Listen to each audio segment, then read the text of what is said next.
Well, hello, Smoky Valley. It is August 3rd and time for another Viking update as we get closer to the start of school on September 3rd.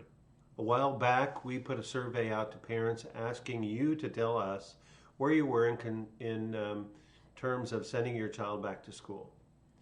Well, some of you are still trying to make that decision, and some of you are waiting until we reveal our plan. Well, what exactly will school look like if I do send my child back to school? I'm concerned about several things. And some of you have already made that decision. If you choose not to send your child back to school, we will be enrolling those children at the Smoky Valley Virtual Charter School. And we have a very solid charter school that's been recognized across the state as being one of the premier charter schools in the state. Hats off to Charlene and her team, Amy and the whole crew over there. They do a very nice job, but you have to remember, if you are in the charter school, one, you are making a commitment to a semester. You can't bounce back and forth. You cannot be involved in any of the extracurricular activities because we're trying to control that environment within our regular brick and mortar school. So, but some of you are waiting until we unveil our plan. What's it going to look like in Smoky Valley if I do send my children there? Well, this year is nothing about the school year is going to be typical. Across the country, we're seeing districts that are starting their academic year online and have made that commitment that they will be online at home learning. It's hard to tell when teachers and students in those schools are going to return to the classroom. Many others, and some of them around us, are starting hybrid plans. When Smoky Valley does reopen, we talked about some of this in the past, busing, hallways, cafeterias, classrooms will look very different as long as the coronavirus remains a threat. With many of our new teaching models and improved teaching in the classroom, we emphasize fewer lectures, more collaboration in small groups. Much of that will change. This is the biggest adaptive challenge that I've ever gone through in my career and in the history of public education. Education decisions are largely made at the local level, and our lead team is relying on a number of conflicting federal, state, and public health guidelines. We're trying to put that all together because we see some guidelines coming down from the Department of Education. The CDC is changing those, and then the governor comes out with an executive order that changes that even considerably more. There's still uncertainty and debate over how easily children of different ages contract and spread the virus, and whether some of the recommended safety guidelines would help or even hinder the situation, or if they're necessary, because we're told we have to take the temperatures at the door, so we're preparing for that, and that our children must wear a mask. And I know wearing a mask all day is a concern for several of you. We're going to do everything we can to mitigate that by allowing mask breaks. Some of the distancing models allow us to take masks down, or gaiter down as we call it, when you're in physical education, when you're eating, when you're blowing your horn for in band. But we have to look at the size of the groups as well.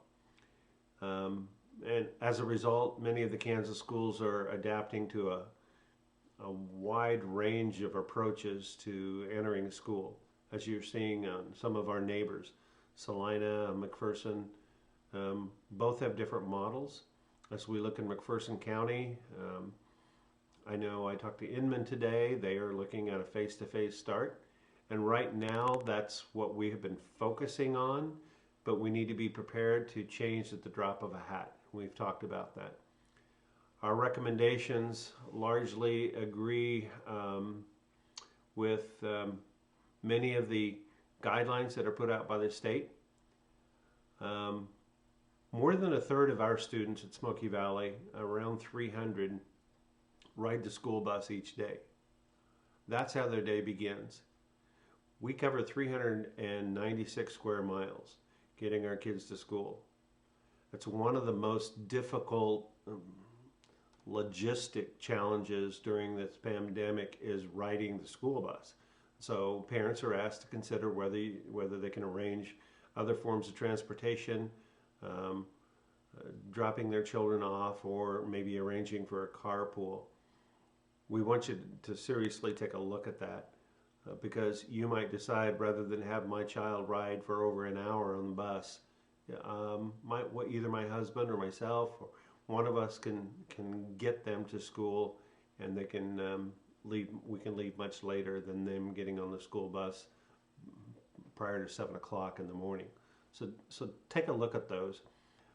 USD 400 is investing heavily in cleaning and hygiene supplies, such as hand sanitizer, cleaning equipment, portable air filters. Our adults, including teachers, will be disinfecting surfaces several times throughout the day. Teachers are likely at a greater risk of the virus than most of our students, and typically come into contact with many people in the course of a day. So our children come in contact with parents, other educators. To help reduce the risk, our staff are planning meetings, and parent-teacher conferences may be held remotely. Teachers will be encouraged to keep our classroom windows open to promote air circulation. Moving instruction outdoors when possible would be one way to reduce the risk of airborne transmissions of the virus. Elementary children will remain in self-contained pods. For example, if you are in class 2A, our second grade students in that little group will stay with that little group most of the day. Older students typically move throughout different classrooms, and so that makes it much more difficult and almost impossible to keep them in a pod. We're going to have different students throughout the year that will be quarantined. If you're quarantined, you'll be involved in some remote learning if you're healthy enough to do so. In some countries that have reopened schools using similar guidelines to what we're talking about, distancing measures have been relaxed within months as the infection numbers become low. But what's unfortunate in our situation in the United States, it's different from much of the world because many schools are trying to open with infections that are still high in many of the communities. So in fact, we're seeing that some of the schools are on trial here. We feel like in some instances we're guinea pigs. A key factor to making this whole reconfigured day work is that our students feel invested.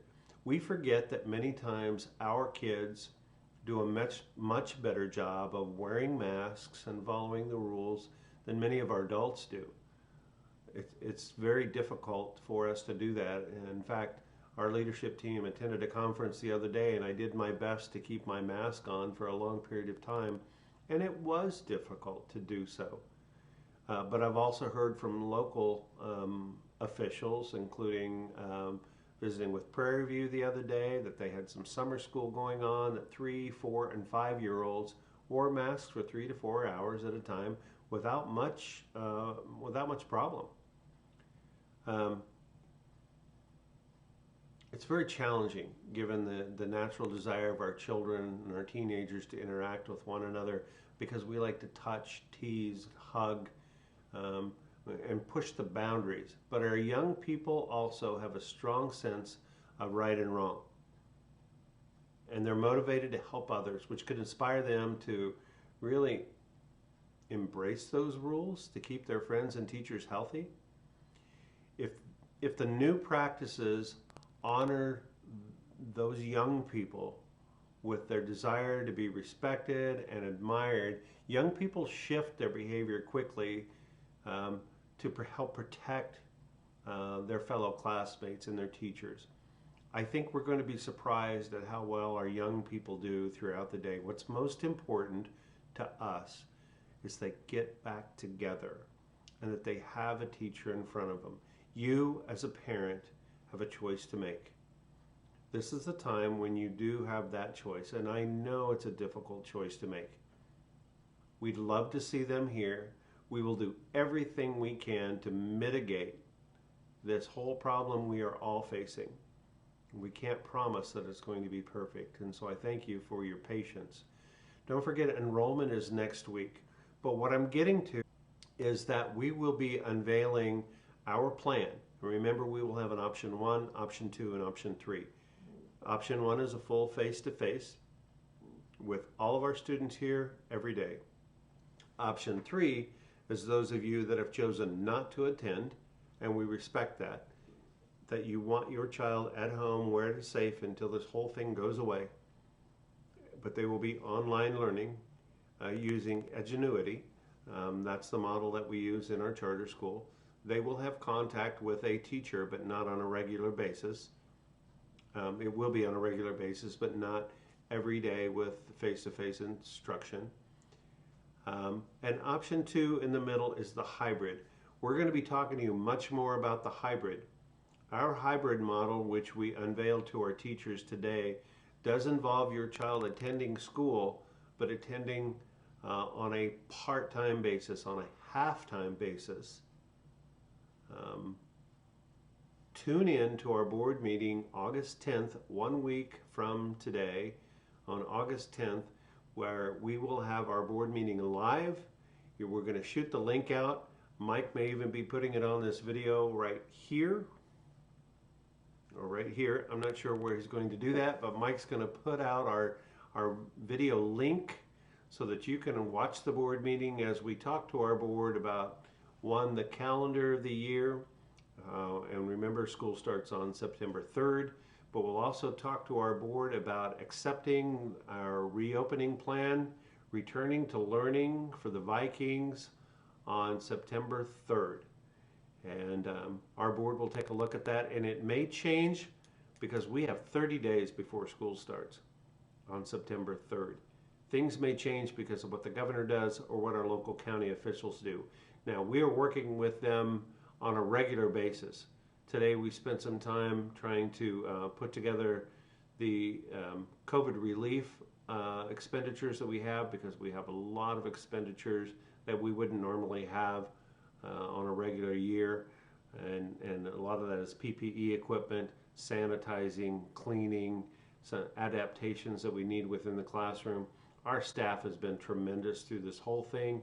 Hats off to them, to Julie Martin for the work that she's doing with the COVID relief funds and also trying to build a budget at the same time. Hats off to our school nurse, our tech people, and our entire leadership team for working diligently all day and through the evening. In fact, it's getting kind of late tonight as we're putting the video together just to kind of keep you updated. Watch on August 10th. That board meeting is at 6:00 p.m. We're going to come to you live from the auditorium. There is some seating available for you to attend if you'd like to do that. But if you miss the board meeting, you're going to be able to see it on YouTube because it will be recorded. We'll send that link out to you. You can watch it anytime, even the next day. So we thank you very much. That's all we have for tonight. I'll see you later. Take care and stay safe.